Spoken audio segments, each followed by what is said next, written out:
So I'm Cody. I'm here with Coach Spence. Everybody knows Coach Spence. He's the coach. We're going to talk about some things today. Going to talk about the biggest untruths from trainers, the biggest lies that trainers tell you. So, Coach Spence, no pain, no gain. Tell me about no pain, no gain. Well, that's probably one of the most famous of all of the sayings that's out there, especially in the fitness industry, but it's actually not true. You know, especially getting people and athletes started on the first workouts, that no pain, no gain doesn't really work. The problem is we always start, like in my facilities, we always start all of our clients at whatever fitness level they're at. So you want to make sure that you're starting them off, they're warming up, stretching out, and then kind of listen to their body a little bit.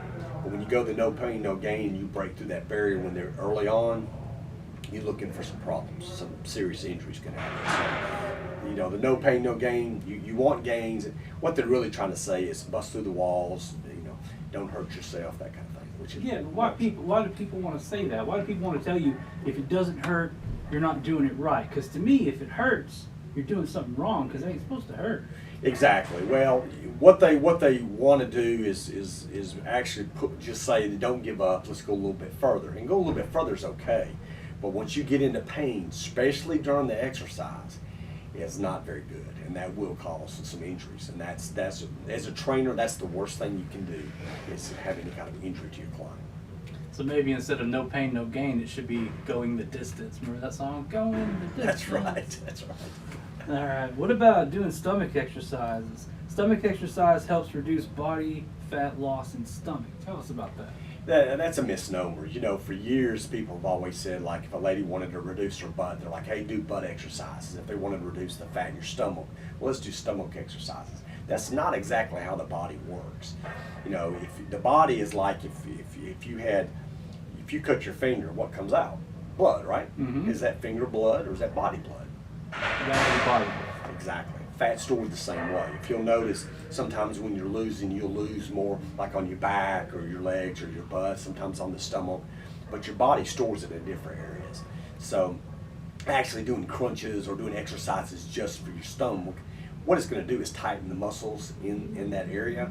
But generally with nutrition and the cardio exercise is the best to reduce the fat. But don't you recommend leg day? Absolutely. Legs, it's a must. Stomach day and leg day, I understand what you're saying about stomach day. What about leg day, though? Same thing. Legs, you know, one of the most important things when I have people that they like hit a wall and they're having a hard time getting through that wall, is we will really amp up leg day. You know, leg day, anytime you work these large muscle groups, they really raise your metabolism more, your hormones get flowing more, and you get more results. So back in the old days, like in the Arnold days, they always used to say, you know, throw another leg day in there, like if a muscle group wouldn't grow, maybe bicep. So yeah, legs is very important. Well, what about the best way to lose body fat is to run long distances? What about that one? That's another one. A lot of times in the fitness arena, you're going to always hear about us talking about gets you in your zone to lose body fat. You know, going 100% as hard as you can does not lose the body fat. You start burning other things, but you know, your carbohydrates, you know, everything that's stored in the system. But actually, the body fat is actually starting out of the floor usually about 65%. 65 to 80% is what we call the zone. And so like my clients, what I'll do is I'll get them warmed up, and then on our cardio we'll get warmed up and spend 30 minutes in that zone. And it could be just walking fast.